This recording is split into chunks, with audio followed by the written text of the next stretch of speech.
nama je naš najuticajniji frizer koji radi o glavama mnogim poznatim damama. Šta on ima da kaže o tim istim ženama koje svakodnevno dolazi da ulepšava i koje su to njihovi prednosti i mani što bi možda mogli da poprave?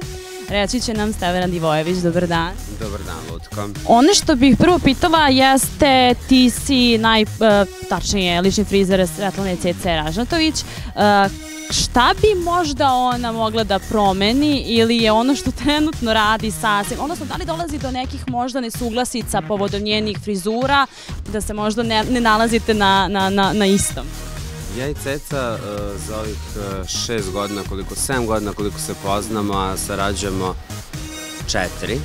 1. juna će biti 4.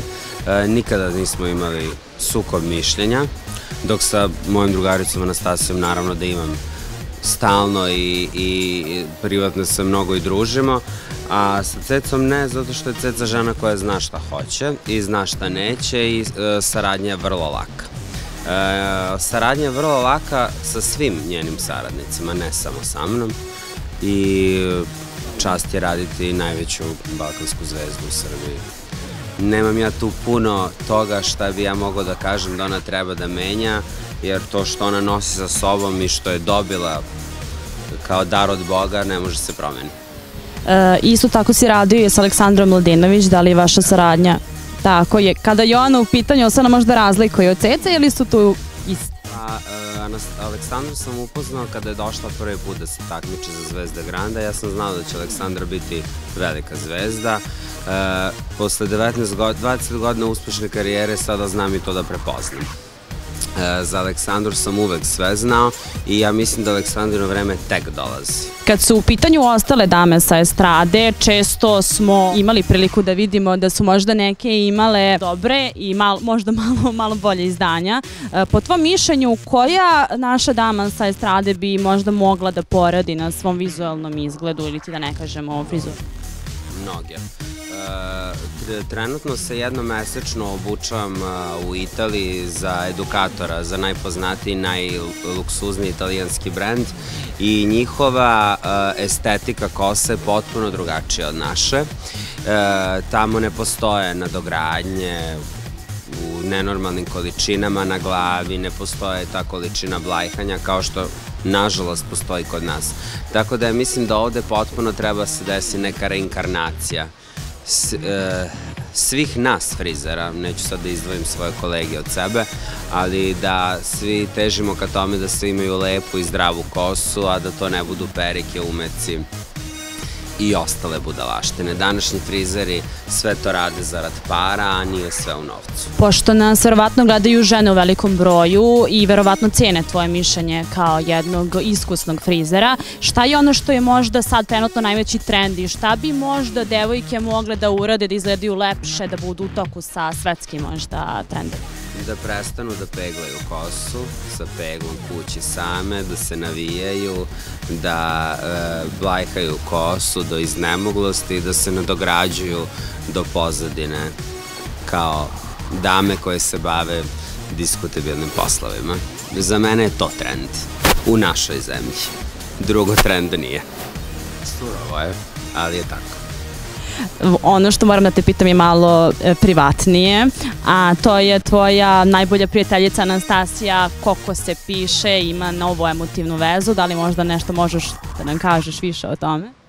Apsolutno, imam da vam kažem mnogo toga o tome, šalim se, ne mogu ništa da vam kažem, zato što prijateljstvo je prijateljstvo i Anastasija je moja mlađa sestra, tako da sve što znamo ostaje u naša 4 zida.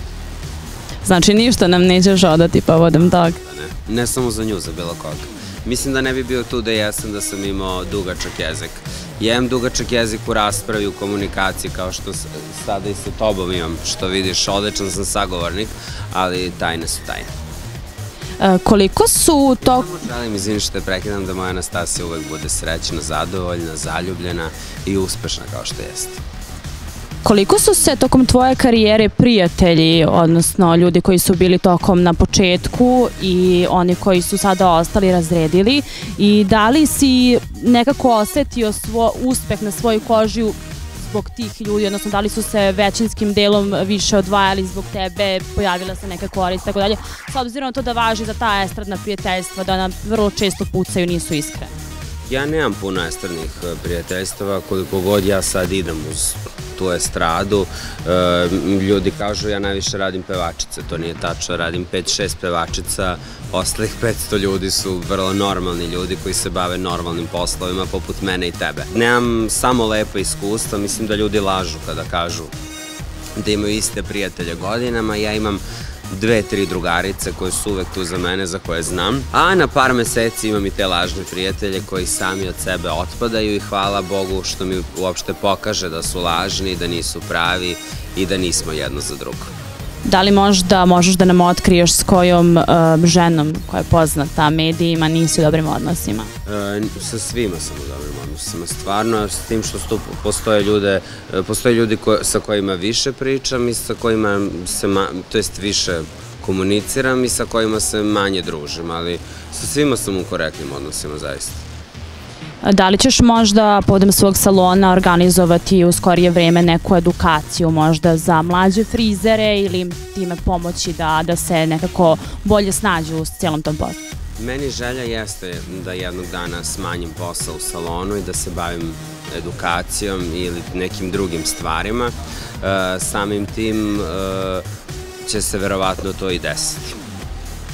Sad, mislim da je rano da se to meni desi, sa 30 godina mislim da i ja trebam još da učim, da napredujem i da se usavršavam, da bih ja mogao nekom da držim predavanja, mislim da je to malo pretenciozno.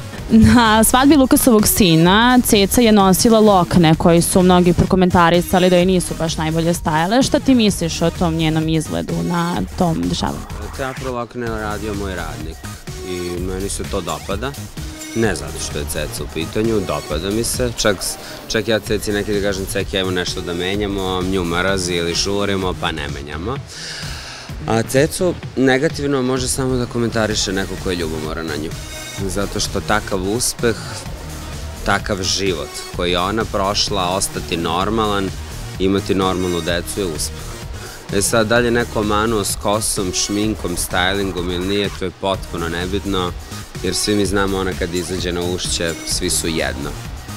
Sad, to može nekom da se sviđa i ne mora nekome da se sviđa, ali istina je samo jedna. Hvala ti puno što si govorio za Quick News.